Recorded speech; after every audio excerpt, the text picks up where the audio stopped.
How's it going? Today we are going to talk about embedding our images into our art. Corny, right? Anyway, no one's ever on in the beginning anyway, so I just thought I'd do something a little fun. Hi Meg, you're always the first one on. Nice to see you. I was just talking about bringing in different images. Hi guys, see? This is the image we're going to try and embed today. It's great to see you guys too. Well, I don't get to see you, but anyway, thank you. It's great having you back in the workshop. I'm going to talk today about embedding our images and trying for that seamlessness that I'm always going for when I'm painting. So I picked up a few examples of morning Maria, morning Heather. I picked up a few examples around my studio that I could show you. So this one with white and black definitely gives you, and I'll refer to this one later on, so if you have any questions about this one. But this one I'm not trying to hide the fact that it's not a photograph. This one is clearly a photograph, but I'm trying to, this is going to be done with encaustic. And what I tried to do on this one was to make sure that even though I'm very clear, everyone's very clear that this is a photograph that is being embellished, in this case, I'm trying to make the whole piece into a piece of art instead of just framing, hi Amanda, instead of just framing the photograph. So I could have just taken this photograph and stuck it in a frame and hung it on the wall and the memories would still be there. But what I did with this one was I took the image, I put it on a board, and I actually turned this one into a video. So maybe I'll make this one available for you guys to see, because this one I'm not trying to do the same thing as when I'm trying to integrate an image. Good morning everybody, thank you for joining. Today we're talking about image integration on Technique Tuesday. So there's two different reasons we want to, well, maybe there's more than two, but there's two techniques that I'll talk about today, and both of them will be for different reasons for wanting to embed an object. So one is so that the seamlessness in having the object embedded looks like it's all part of the artwork. I know that's kind of crazy. Let me see if I can get another example. I'll be right back. Stand by.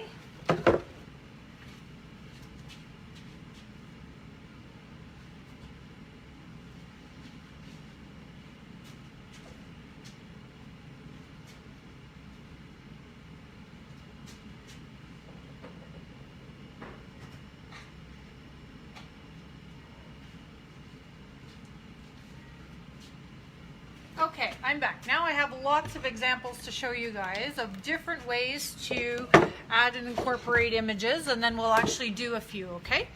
So, the first one that I'll show you, maybe I'll just turn my camera without disconnecting. Yesterday I realized I disconnected you. So, this is another elk, obviously. One of the older ones, or first ones I did in this series, but okay, I'll get to your questions in just one second, and you'll have to ask that again, Sophie. I just want to keep talking about the two different ways we're going to talk about, see, I lost my train of thought, sorry, about image transfer. Sorry, everybody. So I'm not going to read questions right now. We'll just talk about this a little bit, but this one was a layered technique where I put down the elk first. Okay, so in this case, I glued the entire paper, meaning I don't have an elk in front of me, but let's say this was a photocopy of an elk. I glued the whole paper on here first, and then I painted around it and worked around it. Okay, so this one wasn't cut out, and so you can see up close, there's a lot more paint and things that kind of creep up into the image, and there's also layered polka dots in there and things like that. So I tried not to make it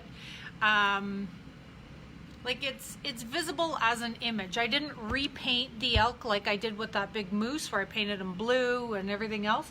So I didn't repaint the image of the elk, I left him very much natural. And then I'll pull up a few other ones. So this one ended up being a sample board from a class, but you can see that the image is actually printed on a dark sheet of paper.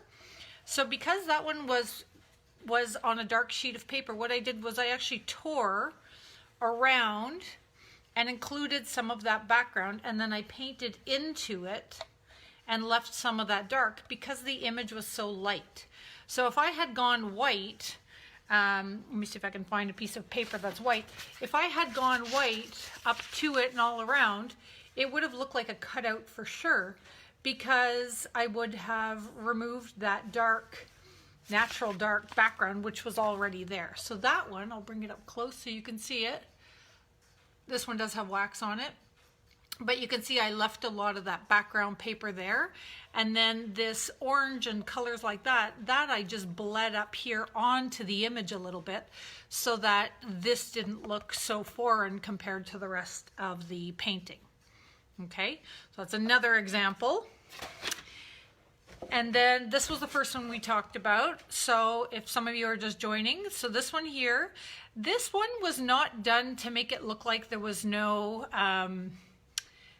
painting there at all. I glued the entire paper down in order for me to scratch and everything, but then I actually painted right. Let me just see what happens here. Sorry, I'm going to try something on Facebook here. There's a little button that says bring Heather on camera. Look at that. So if you guys want to be brought on camera, somehow you can just show up on here. I don't know, it shows up on my screen. And if you want me to see something you are working on or a specific question or something, now we can't be flooded with bringing people on, but if you have something very specific to show or whatever, maybe we could try that sometime. Anyway, cool little feature that I didn't even realize was an option. Anyway, so on this one you can see I didn't want you, it does look like a new button, that's cool, but it's not showing up for everybody. It was just on the bottom of one person's feed. So Amelia will probably know all about this. Amelia knows everything. So Amelia, I just saw on Heather had a little like her speech bubble that came on, said underneath that I could bring somebody onto the screen. But no, it's not that one, Sophie. It was something else that said bring them on, but I was able to read the text to see what it was. So I don't know, there's a new button there. It's green, it says bring them on. But in the text button, Heather said hi, but she could also, and then below it says bring it on. But so in a case, if you want to just join the video, it'll get too confusing. But if we have something when we are like yesterday's project with Maria, we could have had Maria on there showing her project for real, and then we could have helped along. But anyway, that is just something that is cool that I'm just noticing the very first time I've seen that green button pop up. And I think that might be very beneficial to some of our classes, especially when we're sharing,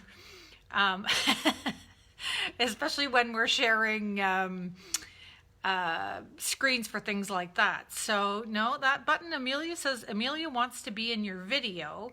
It's a different button. Anyway, I'll take a screenshot maybe next time. And it came up in Heather Laidlaw's feed, which was really interesting. So it was different because she could say, I want to show you my painting about this piece or something. And then I would know what the context is. And then I could invite her in. Anyway, all that aside, let's talk about adding images. So this image here is not meant to look like a piece of art necessarily. Like, it's not meant to have some random element collaged in. This is actually me and the rest of my family when we were obviously a lot younger and on a camping trip. And so I wanted to take this image with all its weird colors. I'm the blonde one. We wanted to take all its, like it's got that 70s color feel to it, right? So I wanted to kind of keep that the same. So I started working on the piece, but alternatively, I could have just framed the whole picture, but I chose to paint out the background to make it look more of like an art piece and less of a photograph. Okay, so this purpose of integrating photos will be a little bit different, let's say, than when you want a collage in or have other items in your paintings. So, and the last one I'm going to show you, we're not going to do today, but that's when you do a transfer. Okay, so you can see in this one, this is a little encaustic piece, and there is a transfer in here. So transfers can be done a million different ways, and we can talk about rice paper, and we can talk about embedding with water slide decals. We can talk about all kinds of things, but for today's purpose, we're just going to talk about cutting out a piece of paper of an image. So it's very spontaneous. There's no prep work. There's nothing. You just grab your image. Oh, I want to embed that, and then we're going to do that today. Okay. So yes, there's a million ways you can do transfers, but that is not our topic for today. Today's topic is going to be incorporating images. So I'm going to flip this around, and I'm going to point my camera down, try not to disconnect you guys today. That was a mistake yesterday. Apologies. Okay, so I'll get this underneath so that we're square. And then I'm putting this piece of paper just to block out the thing in the background so that you'll be able to see. So this is just a random sample board that I had found in my pile of stuff. Let me get this squared up, guys. Okay, so this is a random sample board that I found in my pile of stuff, and it's got lots of good background stuff going on. So I'm going to use this, and I'm going to incorporate an image. So there's two types of images we could use. One would be from a magazine, but remembering when there's print on the back, we risk bleed through. Okay, so there's only one way to like absolutely prevent bleed through, and that would be to photocopy this, and then, or take a picture of it and print it, and then that way you'll get like a print on a white sheet of paper, and then you get the absolute exact image. If I decide that I'm being impatient, what I could do is I could paint a bit of white primer or chalk paint or acrylic paint or anything white on the back of this. And then I could also, where the image is going to go, maybe block out that a little bit with some white. And then I could put the image in. But I'm still risking that there's going to be bleed through because this paper is super thin and super old. And it seems to me, I'm going to make sure you guys can still see me. Yep. And it seems to me that the risk of bleed through would be strong on something like that. But in a pinch, if I really wanted to use this image, I absolutely could. So, and then we have our cutouts from the other day. So I could just put a bird in this one, right? He kind of fits in pretty seamlessly. Or he could be perched over here on this little thing. So there's different options. I also have that piece of paper still handy of the girl curtsying. So don't forget though that I'd have to figure out where I wanted to put her. Maybe off the page, because if she's curtsying on here, now she doesn't have a head. And then, you know, she could have the upper part of a bird. A little bizarre for me, so even for me. So I'm going to put that one aside, and maybe I'll just go with the bird because it's here and it's already cut out. So, oh, actually I could show you two things. Yes, that's what I'll do. I'll show you two things. So one would be this bird, collage it here, and paint around it and integrate it. Okay, part one. Part two would be when you want to integrate something that has the background. So let us do that one as well. So this one has a background, and so I'm going to just tear it, and I'm going to eliminate the, whoops, sorry, camera shake, and I'm going to eliminate the white part. So the white part, all right, there we go. So let me figure out where, maybe this will go better in a different background. Yes, okay. Because I have other backgrounds as well, so I'll just put that in a different one. We don't need to do everything in the same one.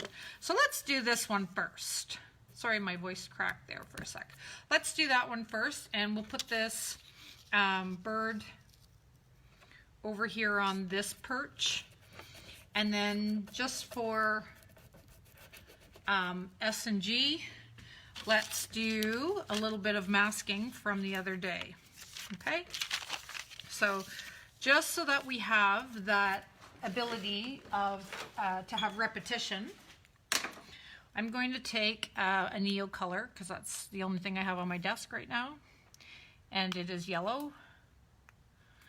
Okay, and I'm just going to trace the bird.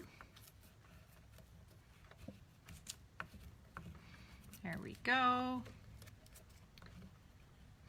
So while I'm tracing the bird, and then I'm going to cut it out, I'll just talk to you briefly about tomorrow. So tomorrow is going to be, and Thursday are going to be anomalies.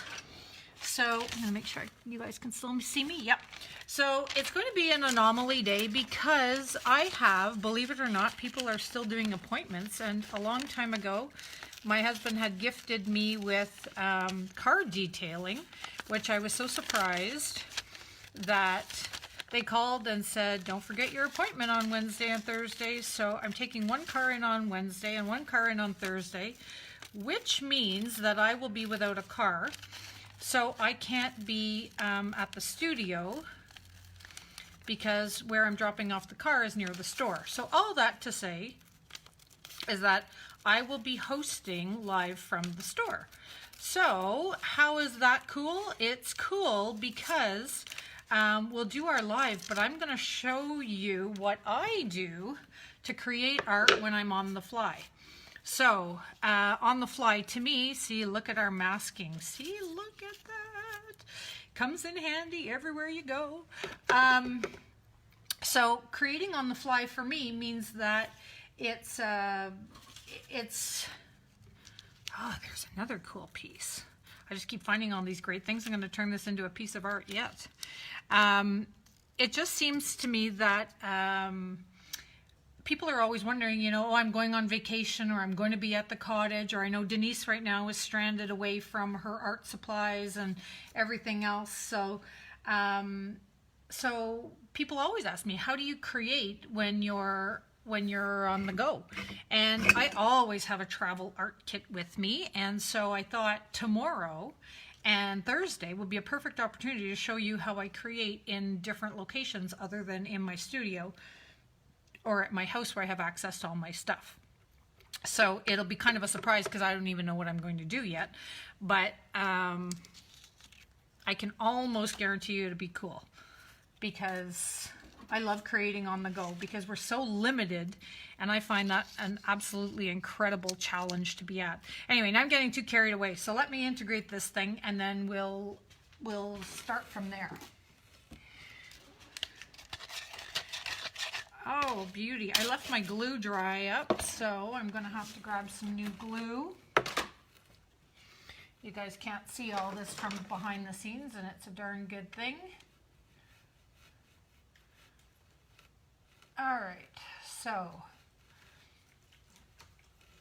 I left the lid off of my wallpaper paste glue, so I have a bit of a mess.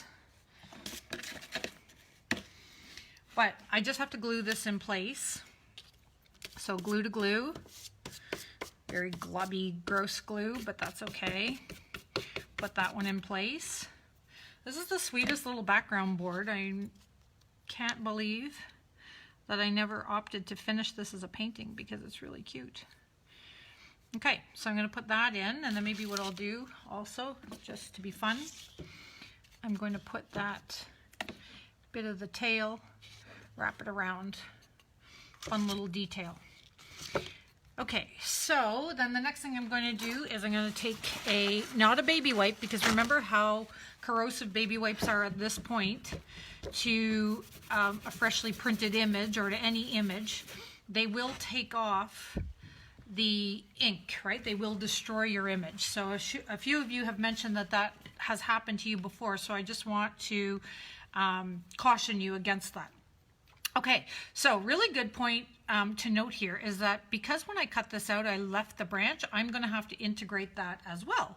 So really good teaching opportunity here, because there's lots of little things that right now it just looks like, you know, it's a cute little image that's kind of seated within a background, which, if I do say for myself, is relatively nice on its own. But now what I've done is I've animated that background using imagery to create the theme. So that's actually going to be the theme of another one of our upcoming Friday workshops, is creating conversation and communication within your art. So there's a lot more to that than how it sounds. When we're creating conversation and communication, the first thing we have to know is, what do I want to say? And it's not what do I want to say based on what do I like and all that stuff. There's so much more to it, because your painting essentially is speaking for you, right? Your art is your voice when you're not there to speak for yourself. And it sounds really deep, and it sounds really, I guess profound would be a great word for it. And the truth of the matter is, it is. It is deep, it is profound, because every little painting you make, whether it be a sample board or whether it be something, you know, that you've created for a show or something, I know I've talked about this a lot, but I firmly believe it in every fiber of my being that we do create these paintings as an extension of us. And so when we're not authentic in what it is we're presenting, then we feel a little weird about the representation that it's speaking for us. So more on that, because we're going to do a whole Friday workshop on that. And it'll be about, and I know so many people host classes in speaking your truth and everything else, but I've never actually taken one where the authenticity has been firmly grounded in, you know, what makes you happy as opposed to what looks good or what is currently in fashion or something like that. So I don't know if you guys can see, but I'm just dispensing a bunch of paints, because to me I could just use black, but I never know if I want to bring in a bit of color, so I'm just going to dispense a few other colors so I have something else. And then one color I am going to look for in my box of paints is one of my favorite acrylic paints, and used in a thin amount, it can be used as like a watercolor, so that even if you did want to put wax on top of it, it would be fine, because it would be absorbed into your surface. And oh, here it is. No, can't find it anywhere. Probably used it all.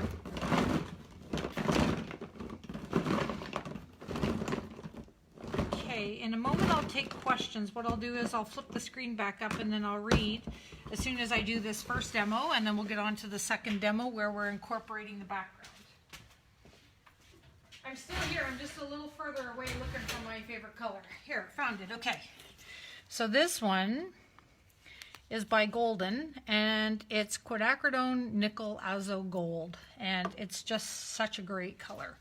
Such a great color. I'll integrate it so that you can see it. If you use anything natural, it's really a lively color to wake things up. And I think I used it in this sample, which I can show you. There's a little bit of that orange that creeped onto his face. That's that color. All right, so making sure everybody's still, yep. All right, so now what I'm going to do, whoops, my board's a little teetery. I'm going to just take a little bit of the black, and my brush is quite dry. Okay, so I'm just going to get in there and bring my brush right up to the edge and out, but this is not heavy paint. It's not entirely a dry brush either, but it's really not very heavy paint. So this is kind of like my first pass, and I'm getting right close up to the object itself. Now, because I have a little barrier there, I'm going to go right up to it.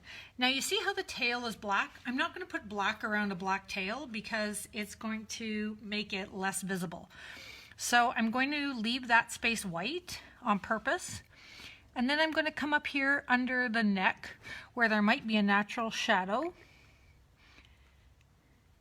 And I'll come in a little closer to the body. And then under the beak. So this would be a shadow. It wouldn't be a highlight, right? So don't forget, we need to have shadows and highlights. And then right on the back here, I'm just going to do a little bit of a shadow just to balance it so the whole thing doesn't look like it's just, you know, bottom heavy. So now that I've got those shadows in place, now I'm going to use my baby wipe. If you don't have a baby wipe, a bit of moist paper towel will be fine.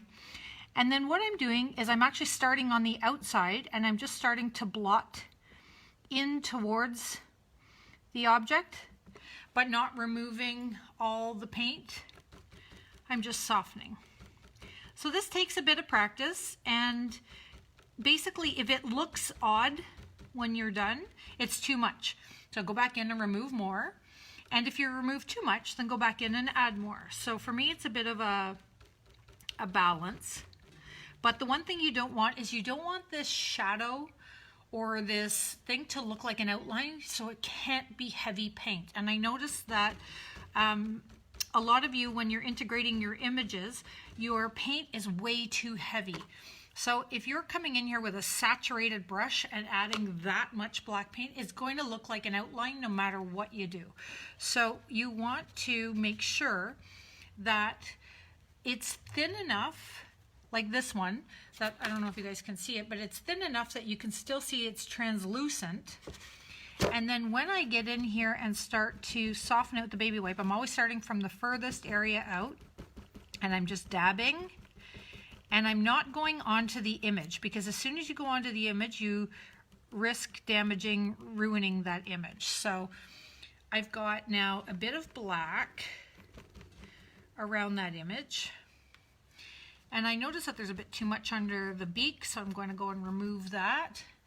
And so I'm liking how much, I guess much is a good word? Yeah, much, or how little paint is actually in there. Now you can see between the branch and the leg, I have a funny little area I have to fill in because it's just white paper.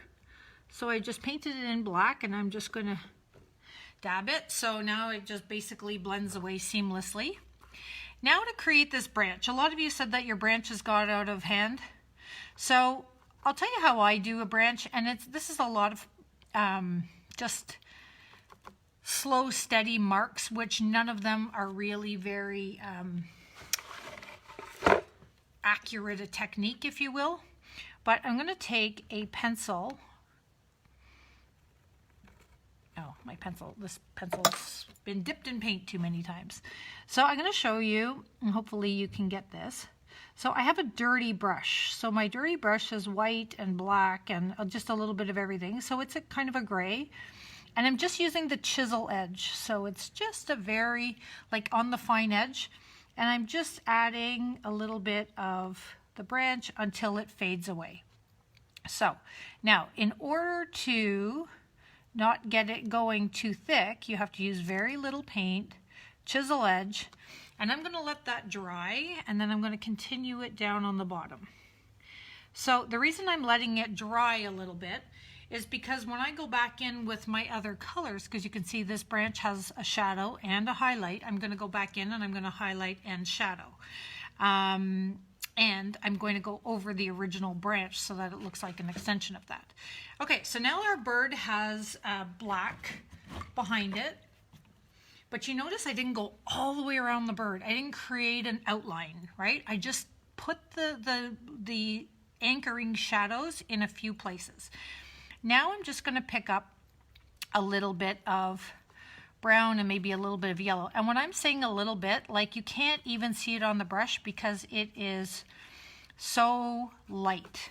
Now yellow, because there's already a yellow here, and on this side there's no yellow, and on this side there is yellow. So that's why I'm picking up a bit of yellow. And what I'm going to do is I'm going to come on this side of the bird with the yellow, and then maybe underneath that bit of the tail, right, that had the, maybe on the front of the beak, that had the black, so I didn't want to go black right up to it. So now I've added a bit of yellow. And now again, same technique, I'm going to go with my baby wipe and just dab from the outside in random increments, removing sort of an uneven amount everywhere. And now you can see that that bird is seated in there quite nicely. Now, if I wanted to get really, you know, blur the lines between, I've seen some of you did this on your bird project that we did. Some of you blurred the lines a little bit naturally by painting on top of your bird. So that's an excellent way. Needed a finer brush. That's an excellent way to add some natural strokes and some natural hand painted touches to the image. So by me adding in a few little details with the yellow, I can go in with any color I want, but I'm just going to do one at a time. Then what I can do is I put that paint in there very, very, very thin, very light, and I'm just going to go and be careful with the baby wipes and just blot some of it up, which is just a very subtle way of blending it. So now my bird has a very yellow tint to it, and then I could get in there with finer details and start to add a bit more interest to the bird, such as maybe he has a lower orange beak. Okay, and there we go. Blot that out again, which is just going to blend it. But now let's say I want to take that orange a little bit and liven this painting up. So maybe what I'll do is I'll add a little bit here, and I'll add a little bit here. And I'm going to show you a little fun trick. I'm going to get some water, and I'm going to spray some water on the side of my palette. Whoops, I just got black paint in my brush. That won't do. It's not going to be a fun trick at all. And I'm going to pick up water. So all I'm putting in my brush is water, and then a little dab of that orange paint that I just put in there. And I'm going to hold this vertically and just do a bit of bleeding. So I don't necessarily want it to drip. I just don't want it to be a heavy blot of orange. So I'm letting this bleeding of this watery orange paint take place. That's enough of that. And then I'm just going to pick up the excess. So if you like how much is there, let it dry naturally. And if you want to remove a little bit, use your baby wipe and just go in there. But you can see that that orange really animates that area. And of course, some kind of a wake up like that kind of an orange. Let me see if you guys can still see the top if I'm over here. All right, let me slide it down a bit. No. Okay, so then up here what I'm going to do is I'm going to add a bit of that orange color. And that's only because I'm trying to have a bit of a relationship between the value. So the value down here, it's not that I want to make a matchy-matchy painting, it's just that it's very dull up here, and then that little bit of orange really made it pop. So I'm also going to take a little bit and I'm going to put it on the back side. So that is also helping. So this is how I integrate. I just sit there and I play with my colors, play with any parts that look like they could use a possible hand-painted look. So what I'm doing now is I just picked up a bit of dirty brush paint and I'm just going through and actually highlighting a little bit with hand-painted touches again, blotting it out, coming back in. So all the while I'm being super careful, reinforcing that belly a little bit because I kind of lost it. And all the while I'm being very careful not to outline, right? You don't see a big heavy black outline on this. You see very subtle little integrations of the color. So that's how I do it. And there are definitely more than one ways to skin a cat, as they say, although I don't recommend skinning cats. But what you're going to do is, if you want to integrate the way I integrate, just play with it. Just take your time and just go in subtle amounts, and then add, take back, and eventually you just go, oh, it's beautiful. So that comes from playing with it, all right? So that's the first one. So that's with your image cut out, and I don't know, I'll show it to you afterwards, but that's that one. The second one is when we have an image that is like this one. Let's put it here. When you have an image, make sure you guys can see, there we go, where we want the image to have the paper beside because it's too fussy to cut out, or we want that dark line in there. So we're going to use this, and I am going to grab my last little bit of glue to glue.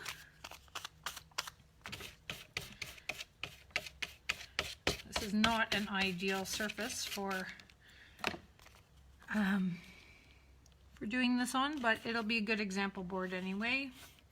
Use your card or whatever you have to push the excess glue out. I'm gonna make sure you guys are still seeing this. Yes, you can. Okay, so before I do anything, I'll flip the camera so I'll read back if there's any questions. Hello, everybody. I'm gonna go back. No questions. Great. Good stuff. Okay, you guys are all following and everybody's doing well. I'm happy to hear it. Let's integrate this one. Okay, so in this image, put it there, we have a black background, and this background isn't necessarily one that is finished or incorporated right now, but let's do the same thing on this one that happened, or that I did on this one, okay? So this one I brought other color up to it, and I'll just go with the colors that are on my palette right now. But let's say I'm bringing in this beigey color,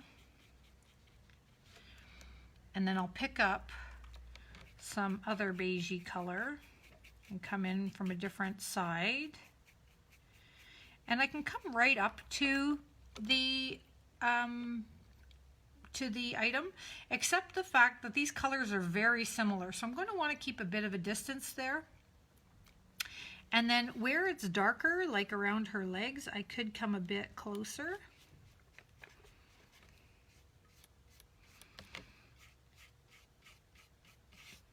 So this kind of a background lends itself well to when you don't have it finished, right? So this background was a bit more finished, meaning that I could just seal this all up, put a little wax on it, and I would call this one a painting because I actually think it's really sweet as is. But this one was just like really, really, really early background. So I don't mind that it's getting a bit of paint coming out onto it. So you notice that I am bringing the paint from the outside and I'm overlapping. I'm not simply just going around this painting. I'm bringing this color out. So like I said, how you would choose this one would very much depend on what stage you were at of that painting. You guys following? So I bring in that up. You know what? There's a fun little blue in that background that I think I want to bring in. So I'm just going to bring a little bit of blue, and you'll see this will wake this up a little bit, especially if I'm going to bring a bit of that orange in there. Maybe this blue will really be sweet. Okay, so picking up a bit of blue with my dirty brush makes kind of a green, but it's really pretty.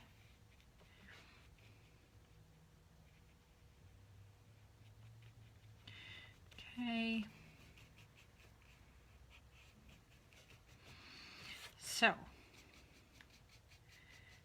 now I want to keep going over this though until that, you see that black line? That black line is gone. I do not want to see that black line. So I need to keep building up my paint outwards and inwards until that line is no longer visible. Whoops, just went over her leg a little bit. Not so good.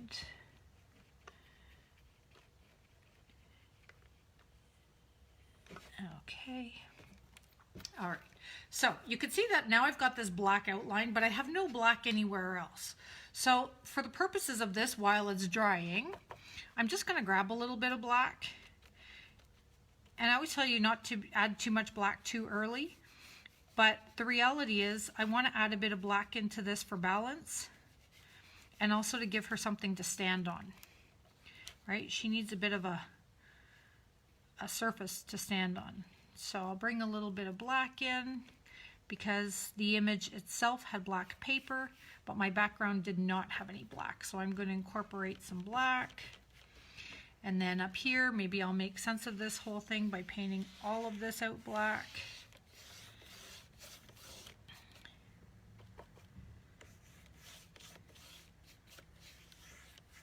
Maybe it'll be a starry night or something.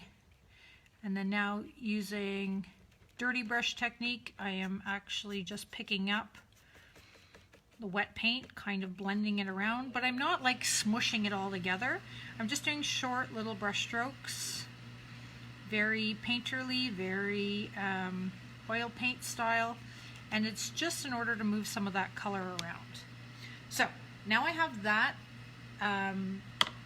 first layer done. I would probably dry this up a little bit, but I'm just going to show you guys because I want to get this point illustrated. I want to go around a little bit and soften. So remember the last time we worked out in?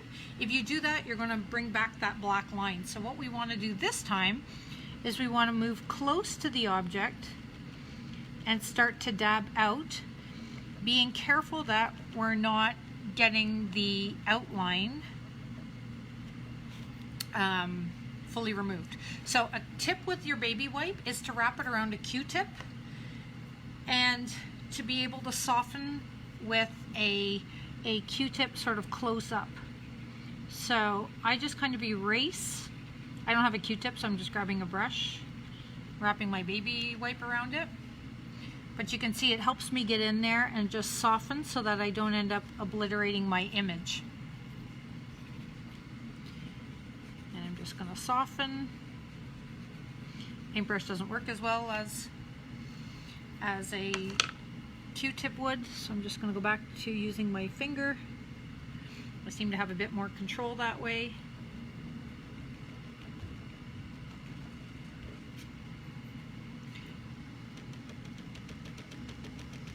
Okay, so once I get it softened around the image as much as I want,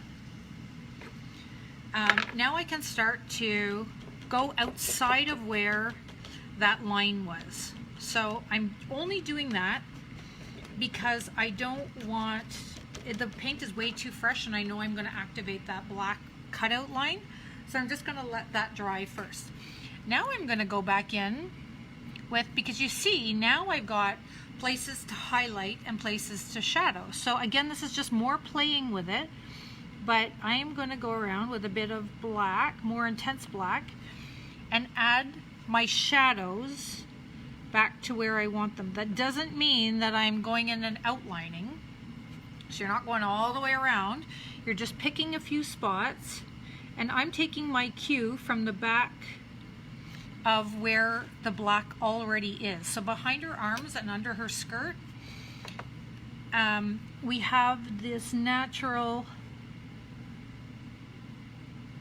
shadow area. So again, now I blend from the outside up, right? Because I don't want to remove it around the image. There we go. So no outlines, but definitely shadow. Now I'm going to come back in with clean brush Add a highlight again. So this time I picked up a little bit of the blue and a little bit of that orangey color. Whoops, way too much. Put it over where the blue was, maybe a little bit back here because it's pretty color. And then now I'm going to do the same thing with my baby white. Go from the outside back in, soften it leading up to that edge. And now we have an issue, if you want to consider it an issue. So what the issue is, let me see if you guys can still see. Yes, you can. Okay, good. So what the image is, or the issue is, sorry, is that I don't have, okay, I don't have any white anywhere except for there. So I have a few options. I can make you look up here by adding some white things to the top, right? I can incorporate some white elsewhere in the painting. I just happen to have these scraps from yesterday, so I can incorporate some white elsewhere. Or I can start to, just like the bird, I can start to add a bit of color, which from here, which will soften and quiet that image a little bit. But because I will have the white and the black, so this is from yesterday's lesson, suddenly it becomes my greatest area of high and low contrast, making it the focal point of the painting. See what I did there? So I integrated yesterday's lesson with today's lesson, so pay attention to that. The greatest area of high and low contrast becomes your focal point. So I could leave it white, there's nothing wrong with it there, but if I want to make the white speak back to this thing, I could add some white elsewhere in the painting, and or I could integrate some paint back in here, which I think I will do just so that I can further illustrate that point and make you see how that all comes round. So what I'm going to do at first is I'm just going to put some paint beside the darks. So the darks are the folds in the dress. So I'm not really having to invent anything here because I am just following the natural shading of this painting. So we're going to talk about that a lot more in Friday's class. So that's the whole, or one of the whole purposes behind Friday's workshop, where you're painting eyes, is that we're learning how to layer paint on top of an image properly, so that it doesn't look like a cartoon character or that you did it when you were in grade 2. So now I'm softening by blending. And then I'm layering, so now I'm going to go back in with my next color, which I'll put next to the blue, and it will be sort of that beigey color that we put into the background. This is getting a bit drier now, so I can dry brush a little of that into it, make sure that it sits on top.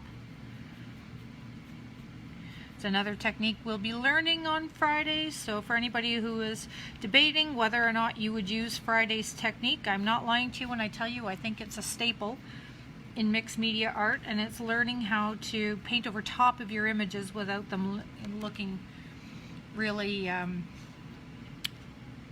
not even, I guess, unprofessional. I don't know. Amateur. We don't want them to look amateur. We want them to look like you guys know what you're doing. There we go. So, integrating a bit of color, softening again. Baby wipes, remember, are deadly on top of images, so please be very careful. I just did a boo-boo right there. But like I said, I wouldn't use baby wipes. This baby wipe was dirty, and I did a bit of a smudge there. And then, why do I not have any white? I never seem to have white. When all this is over, this isolation thing, I think I'm investing in like 25 gallons of white and glue. Let me see if I have a zinc white here, which is not that great because it's translucent, but for the purpose of this, I'm going to go back in and add some of the white. Anyway, as I was talking about the course on Friday, I really recommend you guys consider doing it if you haven't already done so. I've received great feedback from you guys. Some of you like the Facebook platform. Some of you found it hard to get yourself into the private group. I am happy to take suggestions. I am considering everything. If you prefer it in Facebook, then we may be sticking to that platform. The only problem with Facebook is it's hard to keep it private. And if you guys are contributing by supporting me and paying for the classes, then I don't want to make them private, just available to anybody, right? So I'm trying to keep it private. I'm trying to keep it accessible. I'm trying to keep it easy. So we'll try Sophie and Amelia's suggestion of Zoom, and I've been looking into it. I can link it to Facebook, so if I can link it to the group, I'll make that option available to you guys as well. Otherwise, I know that I'll get it to you one way or another. The video from last week is still up on the group, so if you were in that group, you still have access to that video. I'm not going to take it down. So you still have access to it, and if you're not able to open it on YouTube, I've been told that if you don't have a YouTube account, or if you don't have it open, you won't be able to access that. So make sure you have your YouTube account open when you do open that link. That is the only way to access it. Alright, so if you guys can see this one, I've added a little bit of white here and there to make that part not stand out so much. And it is now, I'm going to turn this around because I think that's probably upside down for you guys. It's probably better. So I'm going to hold these up now and bring you back to my screen. There we go. Alright, so let me hold this one up. So this one was integrating the cutout using the background attached, right? So the background on this one was paper, so we integrated the whole piece. And this is really, sorry, 1 second. This is very important to know if you have a background that is really intricate or something that is hard to cut out. So let's talk about like a tree or something like that. You can't cut out all those little branches, but you can paint around the background and make it quite beautiful. And if you are putting wax on top of something like this, it makes it extremely well hidden in the wax, such as this one here, which was my sample, right? And under all that layers of wax, you can't tell where I started and stopped and whatever else. So that is incorporating the paper. And then the bird that we just did was when you have an image that you can cut out. Okay, so in both cases, I work really hard to make sure that the integration is seamless, and that takes lots of little baby steps instead of one big outline. So I think I'll go back and I'll read all these comments later. I'm using encaustic friendly paint, not always, no. I don't do encaustic friendly paint because, so this is getting back to, I can't believe we are already into like 5 weeks of Open Studio. But getting back to the beginning, I wanted to be able to offer something that was COVID friendly. So that means whatever you had in your studio, that's what you could paint with. So, so that's why I haven't been concentrating on encaustic, because there's so many people out there who join us that don't have that. So you guys are having your own conversations about baby wipes and stuff. Fantastic. Carry on. Help each other out. Okay, good. So that's it for today. But what I wanted to, one more thing I'm going to hold up and show you was the painting that I did in our second workshop. It's a big one, so I'm just gonna try and get this out. So I haven't done anything more to it, but that little image of little Sebastian going to school, what I wanted to show you is using a bit of black paint. Do you see what I did on the bottom? I gave him a partial shadow. So if you look at it from behind her, from far away, there we go. What you're going to notice about that is because Sebastian was really tiny, and I don't remember if I took the picture, if my husband took the picture, but one of us didn't squat to take the picture. We took the picture top down, so he's foreshortened, right? He looks even shorter, and that backpack looks even more massive than any poor JK little kid needs to go to school on the first day. But he looks foreshortened, and so because of that, I wanted to give the illusion that this was definitely a foreshortened picture, so I gave him a top-down shadow. So basically that's another place where masking works, because when I cut him out, all I have to do is flip him over exactly where his feet are, just flip it over, and I just have to make a trace outline and then paint it in with a black shadow. And as you can see from far away, I didn't carry it right to the bottom. I could have, but anyway, I didn't carry it right to the bottom because I think that that little bit of a shadow is enough just to give the, it planted him, right? It planted him on the road, and he looks very, I don't want to say realistic, but he looks very stable. Hi, Ash. So unfortunately, that's it for today, guys. But so tomorrow, remember what we're going to do tomorrow is art on the go. So I'm doing that because I'm at the store tomorrow and I don't have all my art supplies there. So a lot of you are always asking me what you do on the go as far as art goes. And so I am probably going to work on backgrounds or something like that, but it will be art on the go. I don't know what it is, but anyway, so join me tomorrow at noon from the store. I'll give you guys little tours if you want to see inside the store. It's really cute, and if I do say so myself. But anyway, I'll work there and I'll broadcast from there, so we get to be on a field trip tomorrow.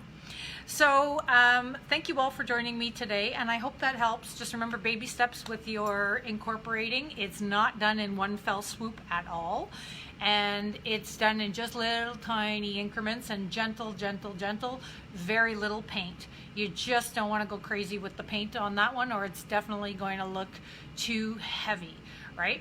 So thanks, Terry. Anyway, thank you guys. I hope you enjoyed that. I know I enjoyed teaching that because it is definitely one of those things that I love doing. More comments, not comments, suggestions about the yeah, so we'll talk about that tomorrow, Linda. That's what I'll do. So I'll talk about art on the go and that sort of thing. So I generally, when I am traveling, I will take into account where I'm going, what I have access to, all that kind of stuff. So tomorrow, being at the store, I don't think I have access to anything, so I do need to know what I'm taking, and because I'm obviously not flying to my store tomorrow, I can take paint and things like that, but when I am traveling, I do tend to keep that very different. I tend to use a lot of my water-soluble crayons and things like that as my color. So yeah, that's a whole... Oh my gosh, we could just talk forever about these things. Okay, so back to the platform for Friday. So the platform for Friday, I think we're going to attempt the Zoom. I've been told, I spent an hour yesterday in a trial meeting. I've been told that all these features will work and that we can also share on Facebook for those of you who need Facebook. But if you can, for this one opportunity, is to get the Zoom free app, then you can watch Friday's class. Like I said, okay, yeah, I will answer your question later, Sophie. So the class for Friday will be our first trial one on Zoom, but I'm actually, because I keep getting feedback from you guys saying Facebook's better and some of you say Zoom is better and everything else, what I'm trying to do is I'm trying to keep it mobile friendly but also private, because I don't want it to be available to the general public when a lot of you are supporting me by paying for the classes, right? So I'm trying to keep it private as well. So when you put things on Facebook and you put it in a group, then everybody has access to it. And it's not that that's a bad thing. It's just that, you know, some of you are paying and some of you aren't. And I just want to ensure that you're not feeling ripped off at the end of the day, right? So yes, you can pay for my class again. It's back on our page as the top one for this Friday. So every Friday. But anyway, I do have an idea. And after this Friday, I'll propose the idea to you guys, see what you think about like maybe a monthly membership where it includes this kind of thing, including like a whole month's worth of videos and stuff like that. So that way we can be more intentional with one another, and it's not hidden where the link is and everything else. You just have access to a paid private page that you get all the video and all the content in there. So I think that might be the easiest way. Oh, free Zoom is only, no, I've already paid for Zoom. So Jan's saying that free Zoom is only for 40 minutes. You guys can watch because I've already paid for it. So I paid for it. So I can, Sophie, we have that button. You got that on. So I'll bring you on afterwards. And then you can ask your question. So yeah, so anyway, we'll talk about that. But I think that Zoom on Friday, because I've paid, you guys can stay on for the 2 hours, okay? So that's my understanding anyway. So if there's something different about that, but I believe because I've paid, you guys get, yeah, because I have 100 viewers that are allowed within my meetings. So I won't send you a link. It's in the new website. So if you bought it before I was smart enough to embed the link, then yes, I'll absolutely make sure. Thanks, Amelia. I will absolutely make sure that everybody gets the link. But now my web developer showed me I was missing a button that when you actually pay for it, the link should be right in there. So yeah, so Judy asked the same question. So it should be in there when you buy the class, but if some of you bought it before I did the, oh, there's Maria too. You guys are able to come on now. So you've figured it out. Whatever this new button is, I can bring you onto the screen. Anyway, so whatever it is, and we won't bring you on, Maria, because I know you said your hair's a mess today. That's why you should just wear a hat when you're in the studio. That way you don't get paint in your hair and it's all good. And nobody has to see my roots, right? So it's the other good thing about hats. Anyway, yeah, anyway, we'll talk about all that. I'll make sure everybody gets the link and that you're all there watching. And then I will also give you probably on Friday also where it's going to be on Facebook, because I'm told that I can simultaneously broadcast on Facebook. I just have to make sure that I can direct where it's going to go. Anyway, all that to say, I hope you enjoyed today's little tutorial. I thought it was super fun. And more on those techniques, right, will be on Friday's class, because I really think that, like I said, I think it's a bit of a staple kind of a class, integrating your images. And we'll learn that by actually painting on top of an image. So I'm using eyes because eyes are tricky, and they can look really kind of bad, or they can look really good. Anyway, it's up to you guys. So we'll see you tomorrow, and I'm going to bring Sophie on now, and she can ask her questions. So if the rest of you want to say goodbye, we'll talk to you later. And if you want to see Sophie on the screen, we'll see if we can't figure this out and get her to ask her question. So this is, like I said, this is a new thing. Oh, bring Sophie on the camera. Add Sophie. Adding Sophie. Connecting with Sophie. Hi. Look at that. There's Sophie. Technology. I don't have that hat. So my question for you is that I put wax over my back, what's the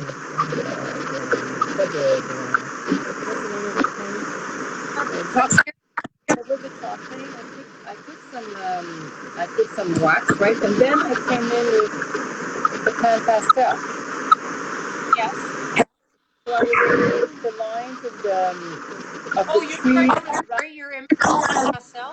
I put pan pastel with a little like that, you know, putting pan pastel on my board to do the branches.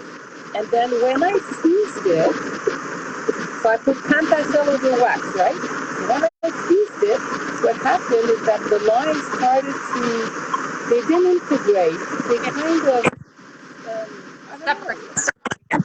Okay, so yeah, so we'll throw that in the, I'll do that when we're talking about encaustic. So today it's all just like floor wax.